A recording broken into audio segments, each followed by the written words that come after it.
Digital Conversations with Broadway Professionals, where we talk about the craft and the business of Broadway and how we can pass along this legacy to the next generation of musical theater artists. The SDSU Studio Series is organized by the MFA Musical Theatre Program at SDSU. This program is one of only a handful of graduate degrees offered in the United States that offer the terminal degree in musical theater.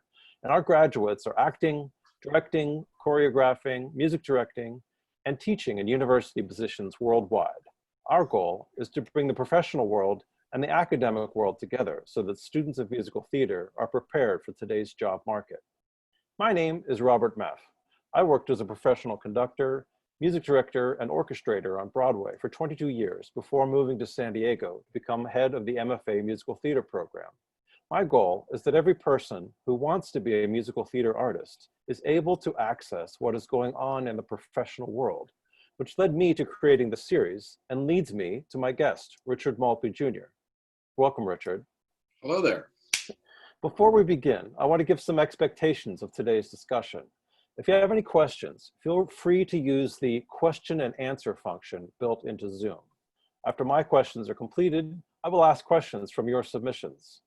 Hey, and if you're from a university musical theater program, type the name of your school in the chat function. I would love to see who's represented from across the country. Thank you. It's good to see you guys. So let's begin. Richard Maltby Jr. has had an expansive career in theater and film, encompassing directing, lyric writing, screenwriting, and on the side, building crossword puzzles. Famous for some of the best musical reviews in the history of musical theater, he has written for, conceived, and/or directed Starting Here, Starting Now, Closer Than Ever, Ain't Misbehavin', and Fosse. His Broadway book musicals include Baby, Song and Dance, Miss Saigon, Big, Ring of Fire, Pirate Queen, and The Story of My Life. Thank you so much for being here, Richard. Thank you for having me. So the university musical theater community is adapting to the coronavirus outbreak by migrating classes online and providing content like this interview to students and educators worldwide. How is Broadway coping, and how are you coping? I don't know. I mean, listen, everybody's got to do something. There are all sorts of efforts to do. Have you seen those pictures of the Danish Philharmonic in which the entire symphony is all over the place and they play something? It's like that. The Hamilton cast, original cast, got together to sing the opening number to somebody. People are just champing at the bit, and they're inventing things. I mean, people are. My daughter, who is a director, wants to do a reading of a new play, and she's going to get 12 people from God only knows where around the country. The nice thing is that there's no limit on who you can ask because they're not in town, you know. So and they're not busy. And they're not busy. They're happy to do something. So I mean, everybody's just waiting. I suspect the writers are having the time of their life because this is the one chance they have to get that project finished. I've finished 2 already. I mean, they were not unfinished, but they were. I had not had the time to just sit down and do them. Well, I have the time. What are you working on? I'd love to know. Oh wow! I'm revising a musical that we produced at Pasadena and in Seattle called "Dancers at a Waterfall," which is set in Thailand.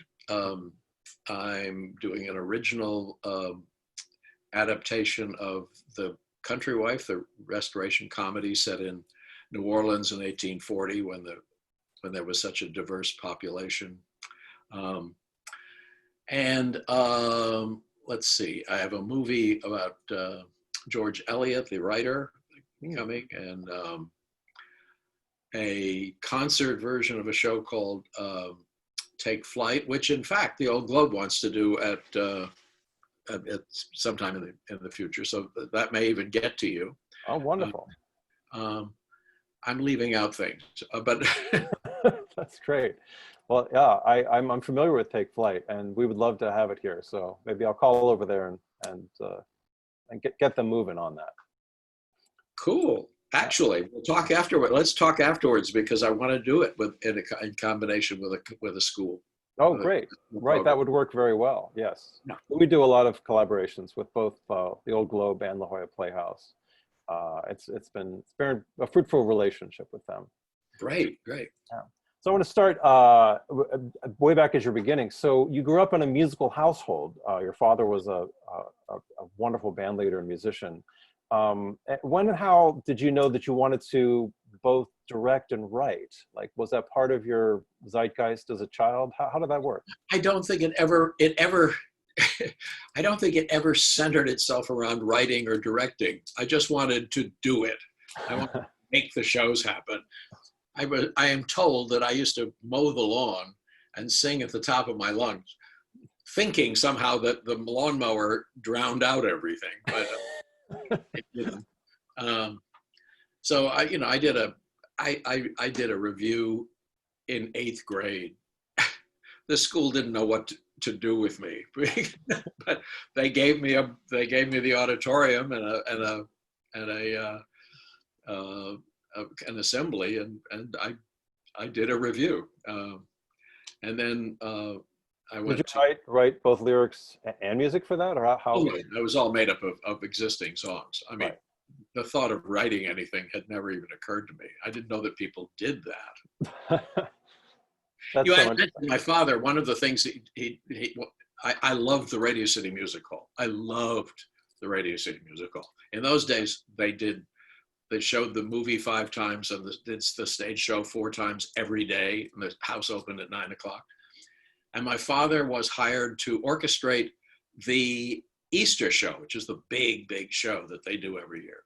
Sure. And so we got up at 2 o'clock in the morning and drove into New York for the dress rehearsal because the show went every day, which meant that the changeover happened between the last stage show ending at like 9 o'clock and the new stage show at 10 o'clock the next morning. It all went overnight. So the Rockettes rehearsed at 3 in the morning and the Corps de Ballet rehearsed at 4 in the morning. And we did a dress rehearsal at like 9. At 9:30, the house opened while they were still clearing everything. They showed a bunch of extra short subjects. Then they showed the movie, and then they did the show, and they had rewritten it. What they were wasn't the way the show opened, and my little head went bung. I didn't know you could do that. Wow. So so I was just picking up the pieces of the idea that you could do that, and I went to a prep school in New Hampshire, and my senior year we wrote a musical. They had a dramatic association that didn't do musicals, but I was determined that we were going to do a musical, so we did. I love that. So we were talking just before the webinar started about your advice for students and people who wanted to get into theater, and I love what you said about that. Could you recount that for what your advice would be? And this has to do with my major advice is do it. You don't learn anything except doing it. I love your classes. They will all learn. You'll learn lots and lots of things, which will actually be useful, not ever in the way that the teacher intended them, but they will be absolutely useful. But nothing equals doing it. And so my advice always is just if you have a show that you've written, get it on anywhere. Basement of the bakery, doesn't matter. Get the church to do it, doesn't matter. 12 people will show up in a basement in Schenectady. 11 of them will not matter, and 1 of them will change your life. I mean, it's just the magic. It's the way that it happens, and you don't learn anything except by doing it. First of all, there's the show that you have to learn how to write and everything else, and then there's the putting on of the show, which is another whole technique. Dealing with actors, just the technical things of getting a show on. Just do it. And if you are lucky enough to give it, I mean, just make use of it. Do everything. Right. I love that. So you mentioned that you got your start writing material for reviews in grade school, and then you wrote a show in high school. And I have to say, the show in high school and everything else was a book musical. And okay, the one that was a review was a review because I didn't know anything else, and songs that, I mean, I got my sister to sing a song. I love that. To a punching bag, Um, and that sort of thing. The reviews happen. I'm sort of the king of reviews.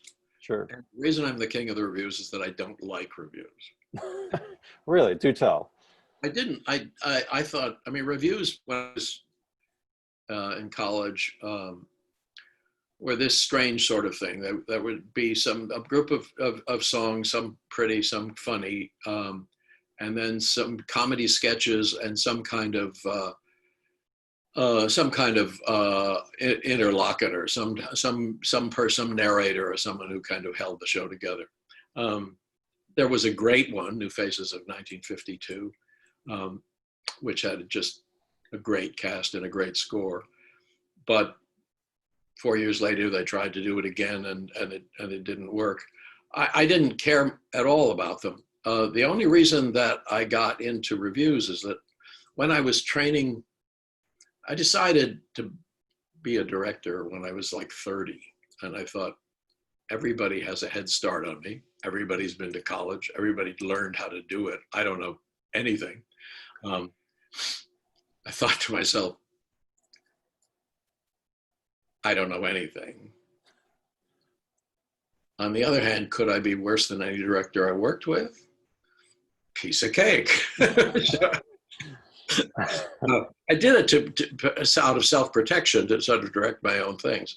And in the course of it, I discovered that our songs are really tricky, and I didn't know that. But when we did a show at Yale, the second show had a bunch of school kids in it. One of them was 12-year-old Lynn Meadow, who, when she graduated from college, was offered a dying theater called the Manhattan Theater Club. It was $60,000 in debt and had no audience and nothing. But she picked it up. I mean, what the heck? Why not? And so I helped her do a benefit at the end of the first year, in which I did a show in which we honored shows that had come from little theaters, so that included like the Fantastics and Threepenny Opera and things like that. Sure. I also included some songs by Ed Kleban from a show called Gallery that just because he's a friend of mine and I thought they were wonderful. And I decided that I was going to be a director, and that what I would do is I would just set myself a little training program. And the training program was that I said yes to anything. I did benefits, I did one-man shows, I did gala performances, I did nightclub acts, I invented shows that I could do someplace. I tried to do Mark Blitzstein's Juno with Geraldine Fitzgerald and Milo O'Shea, and we were going to do it at Long Wharf, and they felt more comfortable with the artistic director there, and Arvin Brown, and so I said, sure, I'll learn from that. So and what I learned was that Arvin Brown, who was a really great director, didn't know musicals. Interesting. I knew more than he did. And I thought that was really kind of interesting. That was worth learning. Right. What specifically led you to that realization? Was it about blocking or about how it's... It was an absolutely specific moment. Okay. The play is a comedy drama. It's very, very funny, farce comedy almost. Underneath it is a tragic tale of life in the Troubles in Ireland, and the score kind of caught that. And I had invented this scene at the beginning in which a bunch of people, the opening song in the show was called "We're Alive," and the opening event is that a young man is escaping from the police, or from the British police, and is shot. And then we go to his funeral, and all of the neighbors are coming, and they're sort of bowing in front of they're giving their condolences to the mother, and praying in front of saying a prayer in front of the coffin, and then moving off. And I wanted them to do that, and then turn and go, "We're alive," and break the mood and get the laugh. And Arvin did it, and they broke, and they came out, and they said, "We're alive," very seriously. And I said, "No, you've got to get the laugh there, because that's what's going to tell the audience comedy tragedy. These people can, you go to somebody's coffin and then step and say, 'Well, we're alive,' and I said that to Arvin, and he said, 'What laugh?' And I said, 'Well, if you do this, this will get a laugh.' And he said, 'No, it won't.'"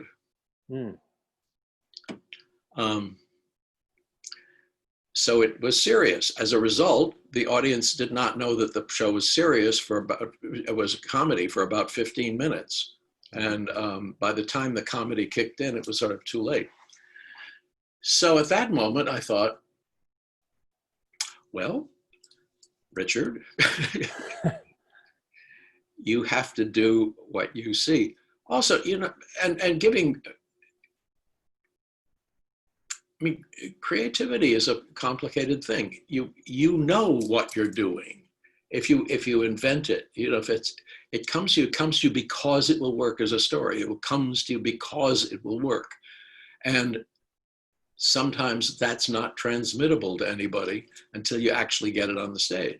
Sometimes that great idea you get on the stage and it actually doesn't work. And you learn from that. The other times it actually works. And then you realize that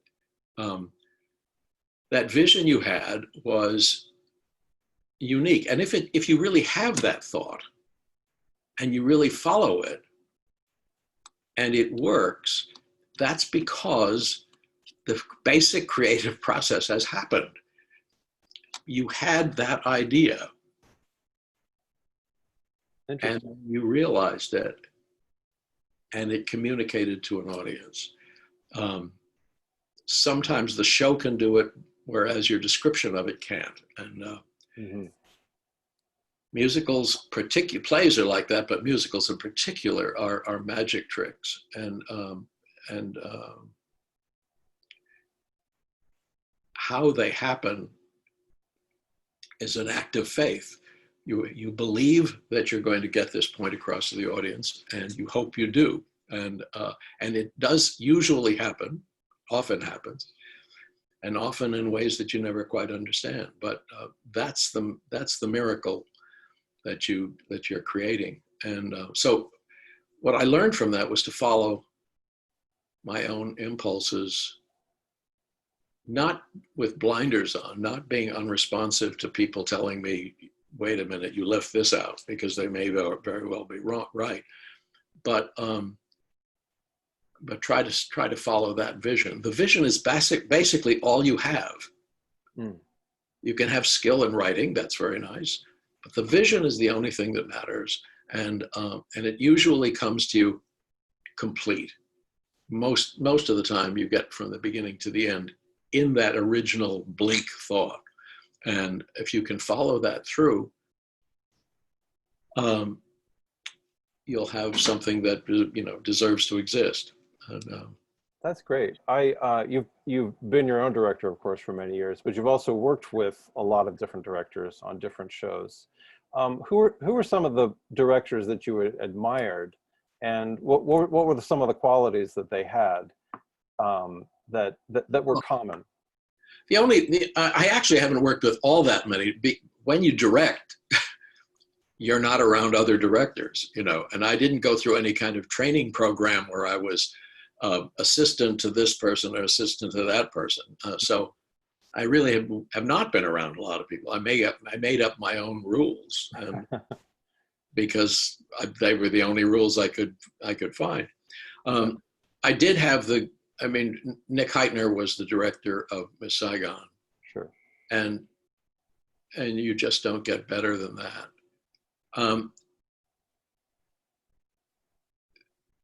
And yet, I would say, looking back on it, I'm hard pressed to figure out what I learned from it, because his method is so simple and so subtle. He simply explains what's going on, makes sure that you know what's going on, and then makes it happen. And then you make it happen. Right. Directing is not telling somebody what to do. Directing is setting the course that you're on and making sure everybody sees it and everyone is following the same trajectory. I have worked with directors who have not created that sort of group feeling. I was around, David Sharwood did the dance music for the Donna McKechnie's solo in Company in the original production. So I was around that in Boston, and Follies in New York, and Forum, and when it came to New Haven. In that group with Hal Prince and Sondheim, and whoever the book writer was, and the method was that at the end of the show, they went out together and talked about what they had learned, what they found. And if they found somebody who was new, who had just seen it first time that night, they grabbed that person. And in a couple of those places, there was me. And I didn't know anything, but they just wanted to pump me. What did I see? What did I like? Did they like? Did I like this moment? Did I understand that moment? Did I understand this moment? And the repeated question is, what's the show about? What is the show about? And is that moment consistent with what's the show about? All they did the entire time, for a couple of hours after a performance of Company, a couple of hours after a performance of Follies, was just talk about what the show is about. With Follies, it was like a week before the show was going to freeze. But I thought, it's a little late, folks, to be asking what the show is about. But that's what they did.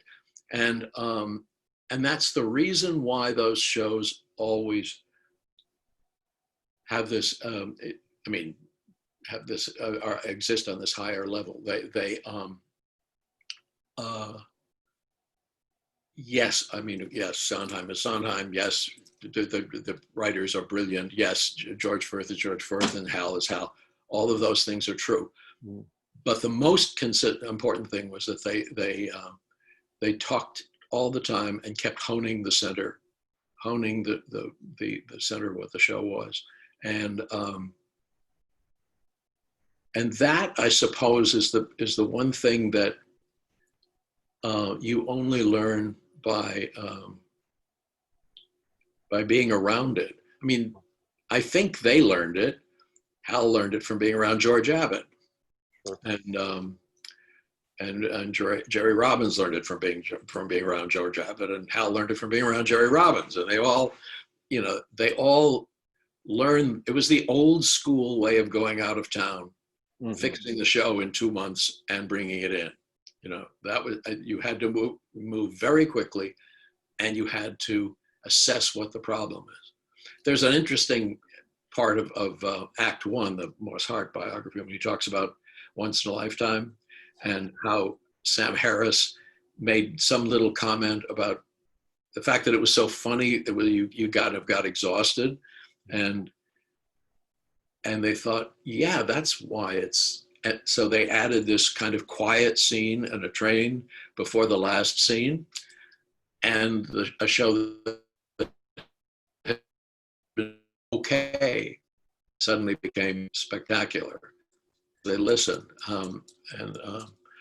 so I would say that's the one thing that perhaps isn't I've never seen it taught in a university. Right. The collaborative event, you know, it's What's sort so of, interesting, I think you're hitting on something really super interesting here, and that is the idea of feedback and the uh, uh, receiving feedback and giving feedback are two different but very, very important skills. So I think what you're saying is that Sondheim and Prince and all those people were exceptional at asking for the feedback and being open to it, but then you and other people were good at giving it. So I'd like to hit both of those things. What constitutes good feedback to you if you're giving it? Like, the one thing that is not any good is your idea of fixing. good. I hate that moment, take it out. Terrible. The best thing you can do is just give your response. I was totally with you, and then this happened, and I didn't understand that. I was totally with you for 3 minutes, and I didn't, you know. I mean, I was in New Haven when Forum opened, when Comedy Night was not in the show. And the show was fine. The show played fine. It was Robbins somehow who said it needs an opening number to tell people what to do, tell people what the show was going to be like. So, so I would say the best thing you can say is, I don't know. I think you want me to like that character, but somehow I don't. Mm-hmm. That doesn't say fix it. Doesn't mean give her a better song. Right. You know, it doesn't mean don't give advice. Nobody wants your advice, and it won't be any good at all. Right.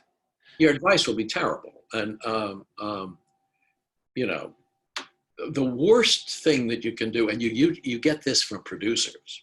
Sure. You have to really guard yourself against producers. I hate that moment, take it out. Oh. So you take that moment out and don't realize that, yeah, okay, that moment maybe wasn't good, but it set up something that happened 2 scenes from now, and set up and it told you a piece of essential information that you needed to know. So the way to get rid of it is not to get rid of it, but recast it so that whatever was offensive about it doesn't happen. Right. But the information is still there. So I have had experiences with producers who are extremely controlling, and in the case of one show, we had like 6 weeks of previews, and we didn't have one production meeting. Really? Not one after the show get together, because the producer wanted to be the conduit for everything. He wanted everything to come to him. And as not surprisingly, the show didn't work. The writer was doing something slightly different from the score. We were writing something that takes a while to write a score, so you write it to the script you have now, right. Then change it because something else comes along. You're left with a bunch of orphan songs that don't have any reason for being there. So, what about being open to feedback too? So, like, you know, and this applies for writers and performers out there. People who are students right now are in the constant feedback loop of doing something, getting feedback from it, trying to make it better, you know, whether it's writing or performing or dancing, directing. What are there any ideas of keeping an open mind and receiving feedback so that you're open to it? well, yeah, I mean, of course you have to be open-minded about it, but the important thing is to figure out what on earth they mean. The statement, I think you should fix this, doesn't mean I think you should fix this. It means I was uncomfortable. I didn't like the character. I didn't like something. Something else is going on. Mm-hmm. So the main, as with that Sam Harris quote, I mean, he was saying, I get tired laughing, you know, I need a respite before the end. Right. It was Moss Hart and Kaufman who came up with the idea of a quiet scene that let the characters happen without being wildly funny, and then let the last scene happen. So they had to translate the comment. Receiving feedback is a translation issue. That's great. That's great advice. They brought it to you in French, and you have to turn it into English. You know, they have to. People will say things to you, you know, and then sometimes people are just prejudiced about things. You know, they don't like, you know, weak women. They don't like strong women. They don't like, you know, they don't like a woman who stands up for herself. No, they don't like a woman who doesn't stand up for herself. Right. They have. Some people have bugs up their ass about things, and you have to, and some of them you have to not pay attention to. Right. You have to understand that a lot of really, really smart people don't have your vision. And when we first, David and I first came to New York, we were friends with Sondheim, and it was before he had written Do I Hear a Waltz? And when he had done Gypsy and he'd done West Side Story, he was this great lyricist, but he was miserably unhappy because nobody wanted him as a composer, right? So we'd play our songs and he'd play his. And every now and then, not very often, but every now and then, he would give me a comment about the lyrics. What would happen if this verse, if he said this, you know, or something like that. And I would go trotting home because the world's greatest lyricist had just given me a note. And I would kill myself trying to make use of it. And over time, I realized that I had never once been able to use a note that Sondheim gave me, not once. Really? Not a single one. Years later that I realized it, because although we both write lyrics and we both have sort of verbal skills, we are so different in our whole sort of artistic vision. Right. His comment was coming from his particular vision, and I couldn't fit it into mine. I didn't know what to do with it. It made me miserable. I was thinking I just have no talent. If I had any talent, I'd be able to take his notes. Right. But it came down to eventually, you can't compete with Steve. Right. You can't. You just can't. You can't be better. You can't be smarter. Not only that, if you want to write a song on a subject, he's already written it. He has written everything you will ever want to write. He's already written. And in that case, there is only one defense you have, the only single defense you have, and that is you are not him. Right. The only thing you bring to the table that is comparable to Steve is your particular vision. So if you write out of your sensibility and your experience and your vision of life and your understanding of people and your desire to write, not to imitate something else, but if you write out of that, it will be unique. It will be yours. And you know what? Even Steve wrote that too, didn't he? I guess so. I think this is great because it really applies to performers as well. I mean, as much as you'd like to be Audra McDonald, you can be your own self. Yeah. And it's since you directed so much, and a lot of our audience are aspiring performers and musical theater educators. Can you talk a little bit about what makes a good audition?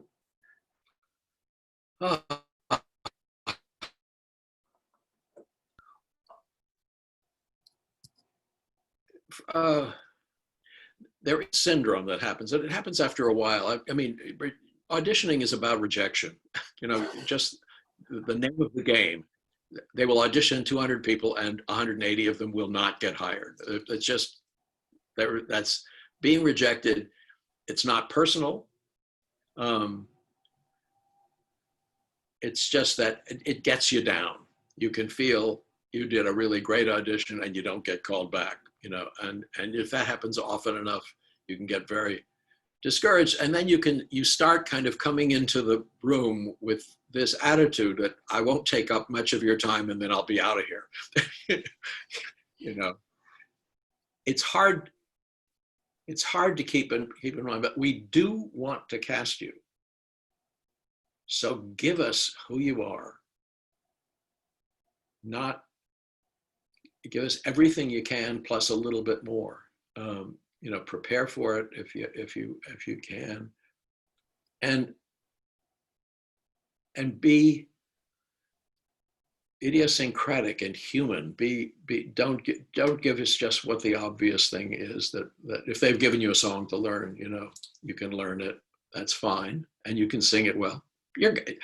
We know you're going to sing well. We know you're going to be a pretty good actor. Maybe. We know that. But what's going to make that character come alive on the stage? And if you see it, go for it.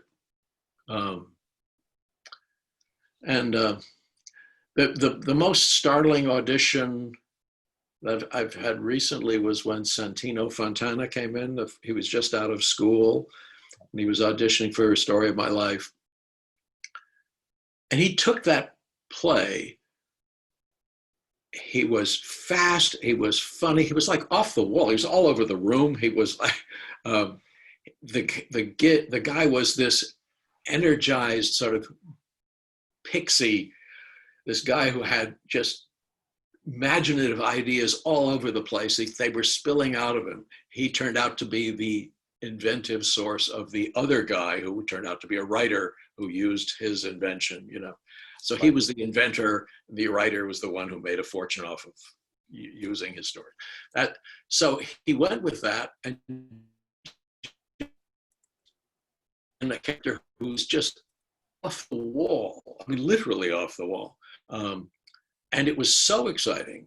And he was too young for the part, and the producer was really not in favor of him. And I gave into it, and I'm sorry I did, because he was spectacularly different. And I also believe that if you try to cast specifically for a part, like this character has just these particular qualities, and an actor comes in and has just particularly those qualities, that's not necessarily your best choice. The best choice is the one with the most talent. Sure. You go with the talent and make the part be the talent, you know, as opposed to, I have a couple of times picked somebody who absolutely defined those tiny little increments of the part. And usually that's what I got, the tiny increments of the part, and they never exploded. So auditioning, first of all, come in really ready to say, here I am, and here's what I'm going to do. They really want to know who you are as a person, you know.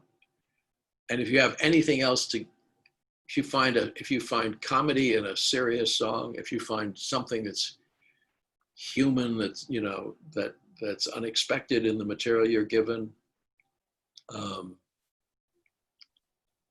My daughter, Charlotte, who's a talented singer and actress, was in The Rivals, a musical version of The Rivals. And she was in the unfunny part. There's the funny leading lady, and then there's the serious second part. And she and the boy who were their love interest decided that it was impossible in this comedy for them not to be funny. The two of them just invented, using the play exactly as written, it invented a really beautiful with each other. And they turned the unfunny secondary characters into characters that were actually funnier than the main characters. So it can be done. Think about the material. Think about what if you were putting it on what you think somebody might have wanted from it and go with it. You may be totally wrong, and that's, but you're not going to be creating any kind of impression if you just come in and do a nice job. Right. So there are a lot of BFA programs out there. Certainly in the last 20 years, they've really proliferated. What do you see as the benefit of having more programs dedicated to teaching musical theater? And then what do you think is missing from the curriculum? Well, I don't know that much. I mean, I only know, my daughter Emily went to Northwestern in their program, and their program is, I mean, everything. There's this gigantic undergraduate theater program. I mean, that is to say, non-departmental. They do all sorts of shows. When you go into the theater department bulletin board, there are so many shows being done. Readings of this. I mean, there are like 40 things going on at the same time, not counting things that are part of the program. This is all about. So I know that program, which is a student-run. My daughter Charlotte went to the University of Michigan, which is a very, very rigorously sort of controlled program. I'm not sure about that program actually, and they've just changed their artistic director, and I'm not sure what it's like now. But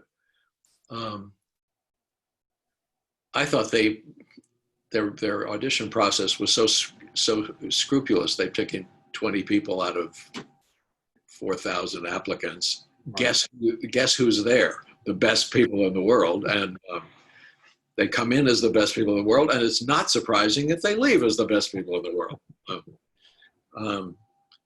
So I don't know. I don't know about other programs. I mean, for God's sakes, Lin-Manuel came from Wesleyan, which has no famous theater program at all. Sure. Although he was taught by a teacher who was the person who directed the second show that David and I wrote at Yale. Oh my gosh, really? Yeah. Wow. And he was quite remarkable. Okay.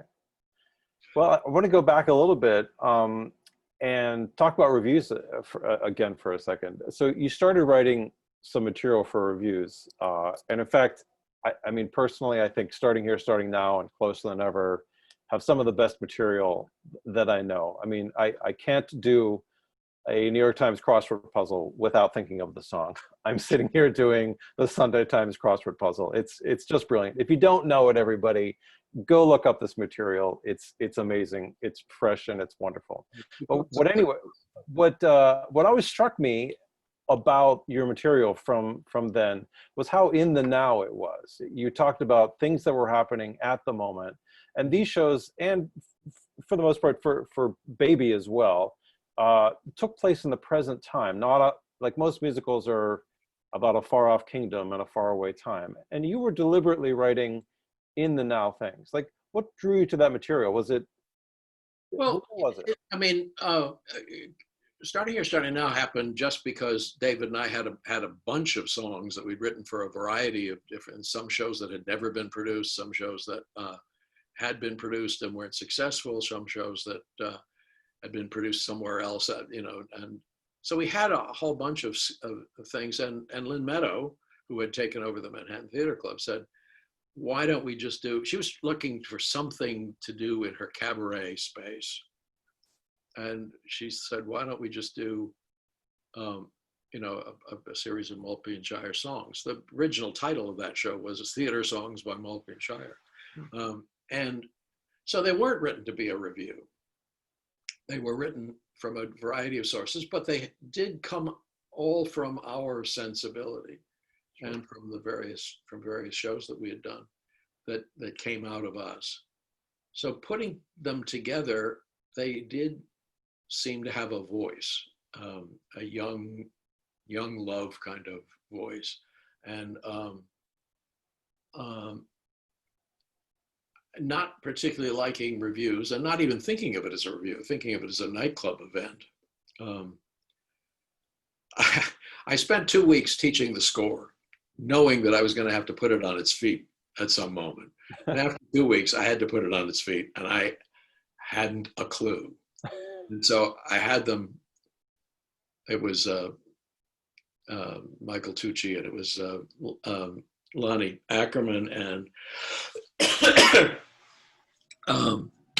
Marjorie. I can't remember her last name right at the moment. But I had them sing the opening, which was this prelude and starting here, starting now. And when they finished, I said, do it again. I said, do it again. And I didn't have any idea what to do. And so I did it about 5 times. And finally, Michael, just to, give me some help, he went to one of the girls and sang a verse to her. And I thought, why didn't he go to the other one? And then I thought, oh, I've got a triangle. I've got it. So then I strung together for the first 5 songs as a little story of a guy who is in love with this girl. Oh, and then this girl comes along. And then he thinks, maybe he can have both, and they find out about each other, and then they all go off to New York City. That was like the end of. That was 4 songs, 5 songs, 6 songs from a variety of different shows, but they happen. And in the process, and there was no connective material, no narrator, no anything else. And in the process, after I did that set of songs, then I had these characters, these people, and they did a series of songs that were sort of connected to those people. And I realized after the fact that I had sort of invented the bookless musical, the bookless book musical. There was a story, the audience was following it, they were following characters, they were following people, but the narrative things, the scenes or the connectives were left out. And the audience had a perfectly great time putting the pieces together for them. And so it was a review about a subject, which is basically young love, and about starting out and all the emotions that you feel when you're starting out. And it held together. So it was, as a piece, a show that seemed to be about a subject. And none of that was planned. I mean, none of it. It was what happened when I just followed the one simple idea from one thing to the next, to the next, to the next. We did it at the Manhattan Theatre Club, and the one thing about it was that a lot of the songs were kind of innocent. They were from younger shows. And so we wrote sort of some of the more acerbic songs, like I Don't Remember Christmas and I Don't Believe It and Flare. Those were, added really to give a tougher sort of tone to some of the songs. And we wrote that for those specific reasons. So I would say the reason why it works as a review is that I had no intention of it being a review. Interesting. Well, I wanted to ask you, now, Ain't Misbehavin' is considered one of the most successful reviews of all time. What led you to this project? Did you come, like, as you say, Starting Here, Starting Now wasn't meant to be a review, but Ain't Misbehavin' was, right? So. Oh, no, it was intended to be a nightclub performance, again. Oh, interesting. It was because of the success of Starting Here, Starting Now. I went off and did a play, and we did Starting Here, Starting Now in San Francisco and in Washington and in Philadelphia. Lynn still had to fill up her nightclub, and what else could she do? It happened that along the way, in my training program, I had met a guy named Murray Horwitz, who wanted to do a one-man show about Sholem Aleichem, which I did with him, and it was very useful. And for a long time, he made a lot of money for himself. You know, it was like, if you have a one-man show in your pocket and people want to do it, it's a good thing to have.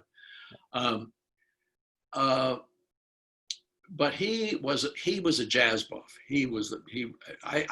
My father was a symphonic arranger. Turns out by accident he became a band leader, but he really was a symphonic arranger. And I didn't like jazz. I didn't like jazz because it was not written. Right. I liked organization. So I didn't think much of it, but he said, we should do a show about Fats Waller, because he's such a larger than life character, and also he is a comic. And so we played around with a book musical about Fats Waller, and it lasted, several months, and then we sort of hit a wall because he died at 39, very, very much too soon, and he had no second act. Basically, there was this fabulous world of Harlem in the late 20s and 30s, and what it meant to be a performer and all of that. I mean, it was an incredibly rich time and place, but it wasn't a story, so we dropped it. And then Lynn said, desperate to find something to go into a cabaret, Fats Waller material and do a show there. And I said, I don't have anything better to do. Why not? And that's the genesis of a great thing. We started to do research on Waller again, digging up all of his unknown songs, where he found things in the Library of Congress. We had to amass the songs because they weren't around. Luckily, Murray had a large collection of recordings. But we discovered things about Harlem and about what it meant to be a performer. And then another completely fortuitous thing happened. There were, in the early 1940s, and right after the war, there were things called soundies. They were jukeboxes that also played a little movie. They were like the earliest videos. Okay. You would put a quarter in instead of a nickel, and you would not only hear the song, but you'd see a little movie. Huh. And he did a couple of them, and one of them was the song "Ain't Misbehavin'." And this guy, a collector, one of those rat collectors living in a house jammed with stuff, had them, and we went in and saw it. And there's this movie of Fats Waller. You can see it; it's on YouTube now, but then it was not. Right. And here he is playing away, "Ain't Misbehavin', I'm saving my love for you." And there's this pretty girl, and he's singing, and she's singing, smiling back at him. And behind him are these three girls. They're going like, and then every now and then, one of those girls comes up and sort of touches him, and that girl goes and bats the other girl away. And he's singing, I'm saving my love for you. And then towards the middle, the girl goes over and starts flirting with the musicians, and then comes back, and then she sings, "Ain't Misbehavin', I'm saving my love." And I thought, oh my God, "Ain't Misbehavin'" is a lie. It's sung by somebody who's been misbehaving like crazy. She knows he's lying. She knows she's lying. And what are you going to do about it? Because if I was telling the truth, I would be so boring you wouldn't want to be with me. So, and that joke was the show joke. From that moment, I thought, what if nobody ever tells the truth to anybody? Because and it turned out to be a very profound joke, because when you are living in an unfair world, if you are overweight, for example, you can sit around feeling sad about yourself, or you can attack other people. You're going to tell them that it's their problem.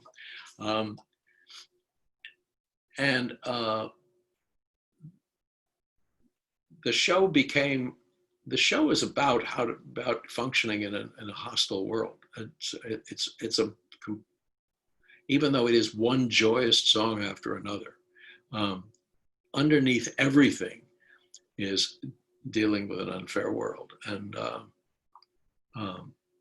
even that classic comic song, Your Feet's Too Big, is about really, why do I get the girl with the flaw?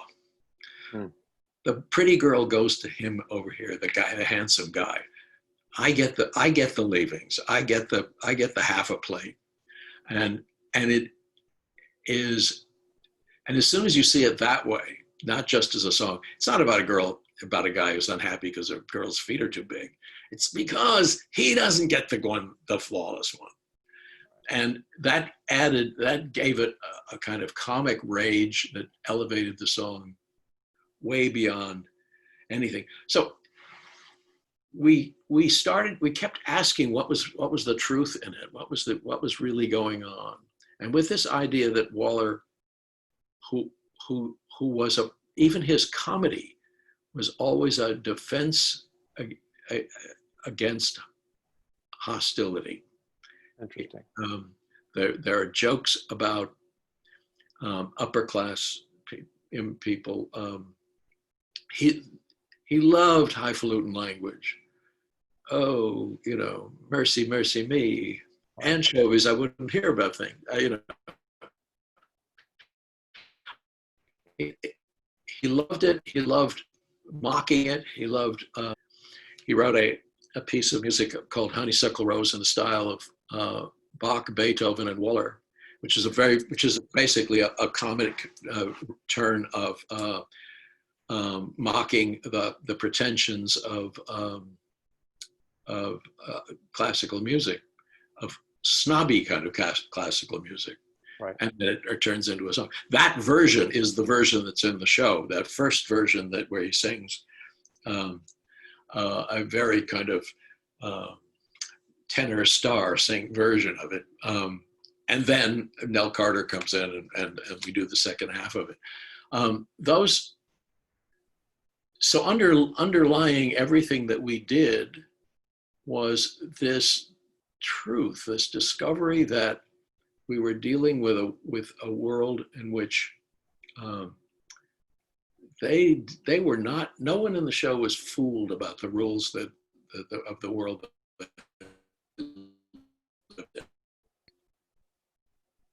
And the one thing, I mean, a lot of these things were just things that we kind of developed along the way. One thing that allowed you to function was you had to be so good that nobody could ignore you. That was the one thing that got you stardom at the Cotton Club, So we did that, and then every idea that seemed to come in was just a magical expanding on those ideas. The comedy of people not telling the truth to each other, which turned out to be basically restoration comedy. I mean, when it's all finished, that's what it is. And the knowledge of what it meant to be a performer in a hostile world, all of those things. The fact that we had 5 characters, and it struck me as the 5 fingers of a hand. I mean, they were like, that's why A Handful of Keys came along. We had to write. He wrote this flashy piano piece called Handful of Keys, and I thought, well, the audience doesn't know what stride piano is. Right. And so I wrote that song to tell the audience what it was, what that meant to him, and lounging at the second act then expands. Well, I'll tell you the structure of it. The first act is in two parts. The first half is who is Fats Waller? The various elements of he's a comedian. He's larger than life. He's that's ain't nobody's business if I do. He's mocks pretension. He is visceral, and it's really raunchy when needed to be. The second half is the places where he worked, dance halls, radio remotes, ballrooms, and rent parties. And then the second act expands to the greater world. Spreading rhythm around is jazz taking you out into the rest of the world, going downtown. That's why I wrote Lounging at the Waldorf. He wrote this song called Lounging at the Waldorf. It's a dance band song, and it is so prissy. It's like, and I thought, well, what is he talking about? Why is he writing that? He's writing it because we're at the Waldorf. We're a jazz band, but we're not going to bother you, you know. And the band kind of goes, what? And then kind of backs off. Basically, the plot of that song is in the music. It's already, he wrote it. I just, found a way of making it happen. I always like to write, because my father's an arranger, so I like to write arrangements lyrics in which all of the various parts of the orchestra sing different things. I just think that's fun. So I had that going for him. And then there was this one song called Black and Blue. And I knew it was going to be the 11 o'clock number. I knew it was going to be the moment when the comedy mask was going to drop. And on the first day of rehearsal, I had one person sing it. Nelk sang it, Ken Page sang it, Andre sang it, and they all sang it well. I thought, why that? And then it occurred to me, the song is 1 line, 2 lines, 3 lines, 4 lines, connective line and title. 5 lines, title, 5 characters, title. Let's do that. And Sondheim suggested that I get to know this guy named Bill Elliott, who I'd never heard of. I called him up, and he turned out to be a genius. But he was poverty-stricken. I mean, he had shingles. He was sick and living in the village.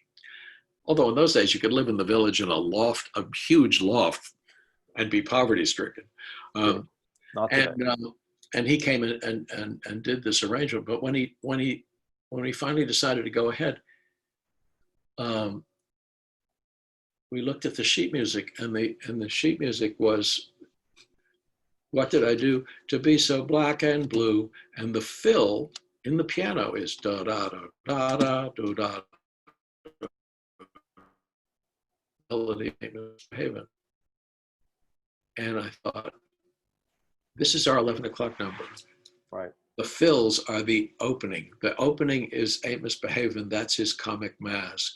Mm-hmm. This is where the mask drops and he tells the truth. But the comedy thing is, it's there. It was already there. Mm. And so we just expanded. And then Bill did this breathtaking 5-part vocal arrangement that absolutely killed the cast to learn. I mean, just killed them. He brought in a handful of keys and I turned the cast over to him for 3 hours every day for a week, which was I was very happy to do, because I didn't have the second act yet. So, but he did that. It was very fortuitous, but the reason was that we just kept following what's the idea? What is this all about? Not just what do we think it's about, but what's really going on when a person sings this song. And then listen to the answer. And then go there and see whether it goes someplace you didn't think it was going to go. So there was another show with no connective, to just one song after another, no connective whatsoever. The luck of a brilliant cast. They just came in and auditioned. Yeah. The fortuitous finding of Arthur Faria, the choreographer, who had done a show, and it was called All Night Strut, that was set in Harlem, so we knew all of that. But he had another quality too. He was the only American at the time who had studied at the Royal Ballet in Bangkok. So he knew tie dancing, which is all of that. And if you look closely, the dances that he gave to everybody, "I'm misbehaving, I'm saving my love for you," it's all tie hands. Wow. And it created an entirely new vocabulary for that show. Our musical director that we had, because he could play stride piano, turned out to be not a good arranger and not really enough. So at the beginning of the second week, Luther Henderson came in. Luther Henderson was a great man. And the only person who had, I mean, he had worked with Fletcher Henderson and had done all of those, you know, the Count Basie and Ellington. He'd worked with those people, but he was also a Broadway show arranger. Right. He had done Broadway shows. So by chance, we had somebody who could do both. And anyway, so we had lots of really, really good luck on it. But the good luck came because we were following the idea all the time. Interesting. Well, one of the casualties of the coronavirus pandemic is that I just did an arrangement of, what is it? It was for Andre DeShields and Ken Page to sing it backwards Broadway. And they were going to sing Find Out What They Like. Oh, yes. As a gender bend. What a great idea. Yeah. Oh, God. Oh, I'll bet they were. Did they do it? They were great. They didn't, because the concert was supposed to be like 2 weeks ago. Oh, right. Of course. The arrangement's on my computer if we need it. It would be, first of all, Andre does a Nell that's absolutely breathtaking. I'm sure. He was not fooled. Oh, that's funny. Everyone in the cast was under 30 when we did it. And Andre kept saying, Nell is under 30? Sure, she's under. That is funny. Well, I want to ask you one more question before we go into the second part of the interview here. And sort of to wrap this up, what do you think of the rules of entertainment and storytelling that never change? Well, storytelling and entertainment. I mean, okay.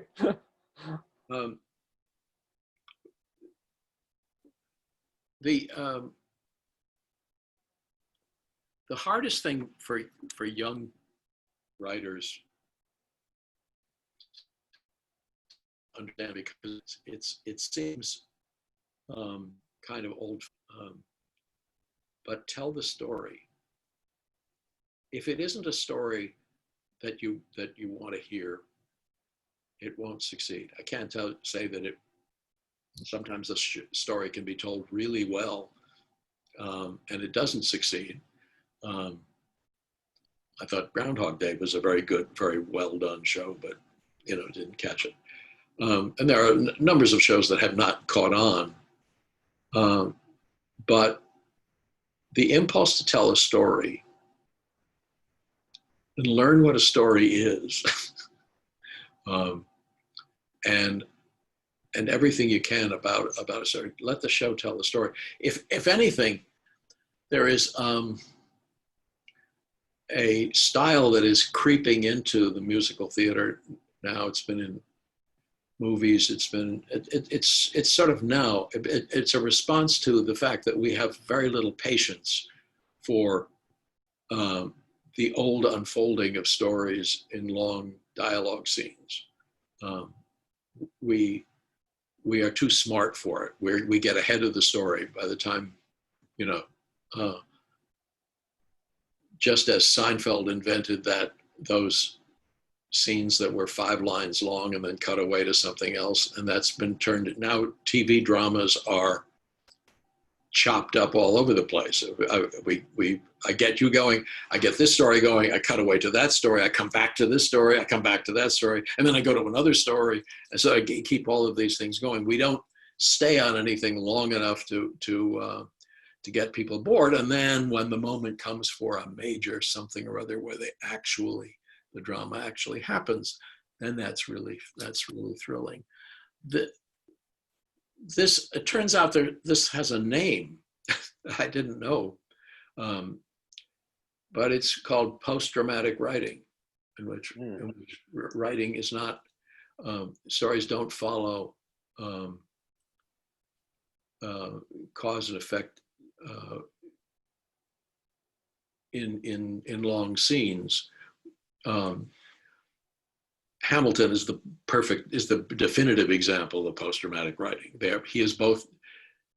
There are scenes and narration and characters describing themselves and everything that is possible to tell the story to the audience, and then occasionally a tiny little scene, the scene that's maybe 5 or 6 lines long, and usually that's turned into a song. But the impulse to tell the story remains constant. It's just that sometimes the way to tell the story is not the classic, not the classic way of doing it. I don't know that anybody would, if they were adapting My Fair Lady, would allow that long, big dialogue scene to happen, even though it's perfectly fine. But you wouldn't write a show like that. You would start faster, the way that, but I mean, Evan Hansen is a perfect example of a really, really interesting, fresh, unusual story. Right. Some people don't like Evan Hansen because he's an unlikable character, and why does he lie to people's? Well, he does. Yes, he does. He is because he's a lost kid who just accidentally finds himself in a situation, and because he feels sorry for these parents, just he lets them believe that their child was liked when he really wasn't. And it seems, it's very human, and one thing leads to another until he finds himself way over his head. And it is also brilliantly written, which helps. But it's written so much from their soul. I mean, they both the music and the lyrics are so profound, and the script are actually too. The script is stunning in that show. But they really followed that show absolutely consistently. And the last big break explains he just hoped that maybe he'd not be hated. Right. I'm glad to hear you say that. He totally wrote that. Now, here's the interesting thing. I met those guys, Okay. and I really liked it. So I insisted that we have lunch or something like that. So we did, the three writers and me. And I was pumping them. The show seemed so perfectly of a piece that I'm sure it just came like, ain't misbehaving, out of the blue. Just you follow something and everything else. And they said, no, we spent 8 years on it. And it started out as a kind of dark John Hughes kind of story. Interesting. About a guy who tells a lie. And they started, I guess they presented it to or they thought themselves, why this character is unlikable? Well, what would make him likable? What would cause it? And then they answered that. And so over 8 years, it evolved into that story. Interesting. OMG. Well, I'm a big fan. I mean, it's astonishing because away from it was they kept asking the questions and listening to the answers. They took the story up to a certain level. Steve Levinson joined them, and that took it to another level. Michael Greif came in, and he had a different vision of it. I mean, his vision was that it was about family. The guy wants his family, mm-hmm. And that put an extra color on the piece. all defining the center, and everybody works together to do that. Everybody works together to define that thing. And the sentence that must never pass your lips is, it has to be my way. Or it has to be my idea. Right. If that happens, you're probably dead. Right. Or you're working with the wrong people. You know? Right. That's amazing. I love everything that you've been talking about so far. We're going to move to the next part of our interview here, which is the Pivot questionnaire. These 10 questions come from a French series called Bouillon de Culture, hosted by Bernard Pivot. But they're better known as the questions that James Lipton asks every guest at the end of his Inside the Actor's Studio television show. Terrifying. Yes. Well, you know, here we go. So they're not that hard. So the first question is, what is your favorite word? Miracle. I love it. What is your least favorite word? No. You're not the first person to say that. What turns you on creatively, spiritually, or emotionally? Having a problem that has to get solved. I mean, finding a way to make this thing happen, make this emotional thing happen. Wow, that's amazing. What turns you off?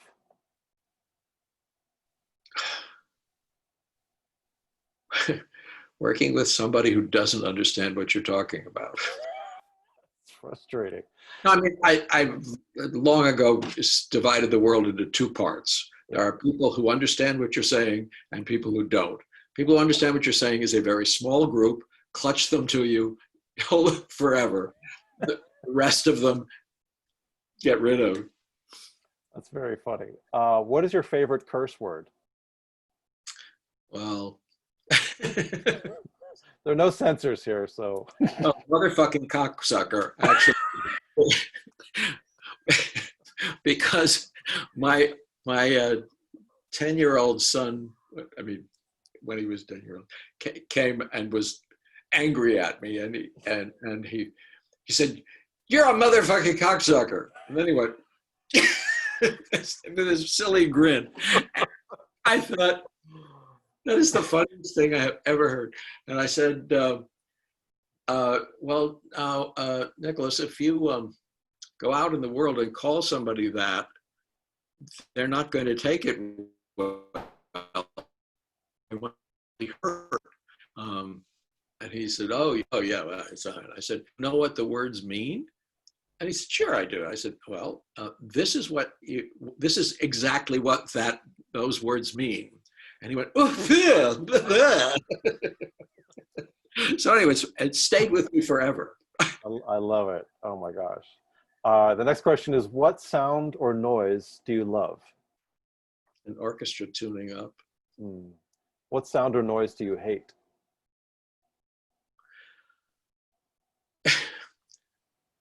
The polite applause that follows a number that doesn't work. Oh.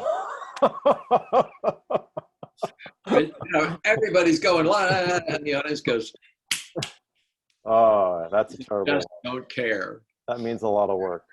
Oh, it happened when I saw shows in New Haven. There was this big production number in a show called The Vamp. They just teamed and everybody went, ba-dang! And the audience went, I thought, they don't care. No. They're watching the story. They don't care about this number. Wow. What profession other than your own would you like to attempt? Well, an actor. Interesting. Really? Wow. What Somebody profession? did go up at a reading of at a production of Big, the guy playing the head of the company, and I had to, because he just didn't show up. Particularly wonderful. All right. I mean, I was spectacular. Anyway, I'm sure. Now, what profession would you not like to do? Yeah, doctor. It's a lot of, especially now. So the last.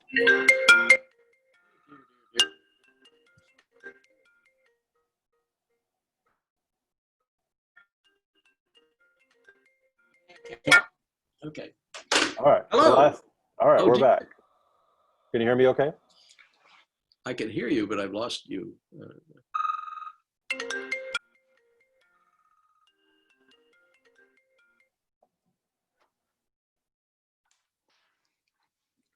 All right, you back? Well, yeah, I can't see you, but Oh, all right. You have to, huh, wonder how that.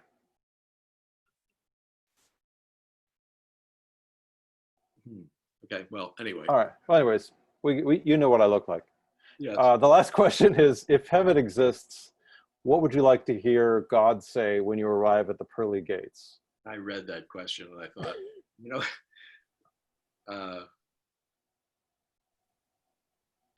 I think it would be the actors and the musicians are over there. That's awesome. That's really great. So I was a few questions. There's a few questions from our audience here that we can go through here, if you don't mind. This Sure. is from Fall Fishman. This is one of my graduate students. He said, "Hi, Richard. Huge fan of your work. My master's thesis is a guidebook to help undergrads find underused audition songs, and it features two of your shows, Baby and Big." And his question is, what was the revisal process like for the big national tour? Was it hard to let go of certain material? Well, sort of a tricky question. We were not happy with the Broadway production. It was sort of overblown, and Big is a simple story of this boy, and it got lost in the production. And it didn't have a point of view to it. So what we mostly did in revising it was we put back songs that we had cut. Mike Ockert, who's a brilliant comic director for comedy, would tinker with the scenes. And if the song was written for the scene that would go with it, and you tinker with the scene, the song suddenly doesn't make any sense. So one after another of the songs we would have to rewrite to go with the tinkered scenes. And in many cases, they weren't as good ideas as the original was, as opposed to making the songs work. I say this with difficulty because Mike Ockert is a wonderful director and a wonderful person, but I don't know that he had done original musicals, and so I don't think that he understood that songs that are written for a story can't be dealt with the way that Gershwin songs in like Crazy for You can be dealt with. You can kick I Got Rhythm anywhere you want. It's still going to be I Got Rhythm, but a song that's written for a book scene is simply not going to work if the book scene doesn't work. It doesn't exist anymore. So when we were going to do it, we were going to return to that. Eric Schaefer from Signature in Washington directed it, and every time we get to a scene, we would talk about what was going on, and said, "Well, we wrote this for it," and we would play it, and he'd say, "Well, that's better. Why don't you keep that?" So at least 7 songs from those original versions went into the show, and they made the story. They told the story in the songs in a better way. Interesting. At least we thought that was the case. So. All right. Well, great. We have a couple other questions here. There's two people that are asking about inspiration. One said, "What do you do when you're struggling to find inspiration, or where do you get your inspiration? Do you read, watch movies, or do the ideas just come to you?" I don't know. That's why they're called inspiration. I don't know.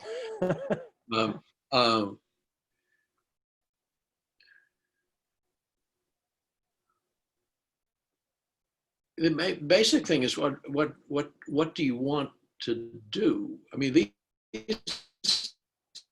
days, so many shows that are adaptations of famous movies, and few of them have been successful. A great, the better the movie, the worse the adaptation almost always is. And in that case, you're really writing to fulfill something you already love, and you're not really inventing anything. So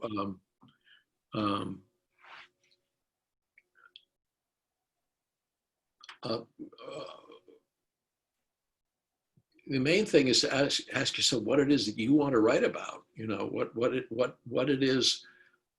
I mean, Baby came because David asked that same question to his then brother-in-law, Francis Ford Coppola, and he said, I can't come up with, I don't know what to write. What should I write? And Francis said, well, what's the most exciting thing that's happened to you? And he said, well, without thinking, he said, the birth of my baby, of my son. And, you know, a symphony orchestra went, da-da! There you go. And so he had that idea, but what does that exactly mean? And so he talked to me about it, and I thought, oh, baby, awful, terrible. But then it seemed to me that in the 70s, in the late 60s, there were a lot of movies, a bunch of sort of new life movies like Darling and Georgie Girl, and that all were free love and people, you know, breaking all the conventions of relationships and everything. And the joke I felt from was that almost every one of them, in the last 20 minutes of the movie, the heroine got pregnant, and the story took its turn. I thought it was sort of a joke, and then I thought, well, wait, of course that would be, because you can be in a relationship, you can do anything you want. You could be this or that, you could be sort of married, you could be sort of together, you could be sort of, you know, a baby is reality, a baby stops you, and then you have to actually think, what exactly am I to that other person? What exactly is going on here? This is life. This is not just screwing around. This is not just having fun. Right. And from that came the idea that we wanted to find three couples who had really good relationships, for whom the advent of a child put their marriage to a test, put them, as soon as the baby came along, they had to confront who they really were. And so it's really, Baby is not about a baby at all. It's about the three relationships and how they survive and how they change with the advent of a child. And that's where it came from, but it came out of our life. It came out of, I had children, David had just had a child. We had all the feelings that we have at, you know, at the age of 40 and confronting all of these issues, confronting the strains on a marriage that children put you to. And so we were discussing, suddenly we're writing, A, out of things we knew, and B, out of things that had never been written about. Because having babies is the most ordinary, commonplace thing in the world. It happens every day. And it is the most extraordinary miracle. And you can't believe it. So, and those things happen simultaneously. Plus, we discovered that you can't talk about some of the issues that come up because they're so central to you. Right. So the show actually ended up leading us towards moments when each of the couples confronts the absolute basic truth about who they are to each other. No, it's exceptional. For those of you who don't know the show, go out and get it. It's amazing. It has probably the greatest first act closing song in the history of musical theater. So I'll just leave it there. I will have to say, without any modesty, it probably is. It's really. That's wonderful. I have one more question before we wrap this all up. And this is from anonymous attendee. And this person asks, what advice would you tell your younger self? So what would you tell 20-year-old Richard Maltby Jr.? Write more. Really? How could you have written more? Oh God, so easily, so Really? easily. And never let up. There were some projects that I thought were really wonderful, but they were weird and far out, and we had trouble getting. We had trouble getting Baby on, getting people to be behind it. I had no idea how completely unusual our thinking was. After all, we're talking about, the golden age of musicals, and when shows were pretty much what they were, except for the things that Hal Prince was doing, which were all, groundbreaking and unusual. So I would say the only thing I regret at this moment in my life is that I don't have more shows to show for it. Wow, that's amazing. Well, many thanks to you. What's Write more. Right. Do more. I love it. Virtual applause for Richard Maltby Jr. here. Many thanks to you. Thank you. The studio series is going to return on Wednesday, April 15th at 4 p.m. Eastern with Broadway music director Jeffrey Saver. Rounding out the week will be composer music director Georgia Stitt. And by the way, she just released a new album. You all should download it immediately. It is wonderful. Sutton Foster sings a track called Stop that's out of this world.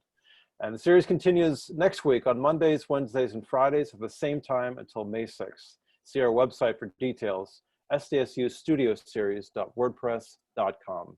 Thanks again, everybody. And thank you, Richard. Thank you.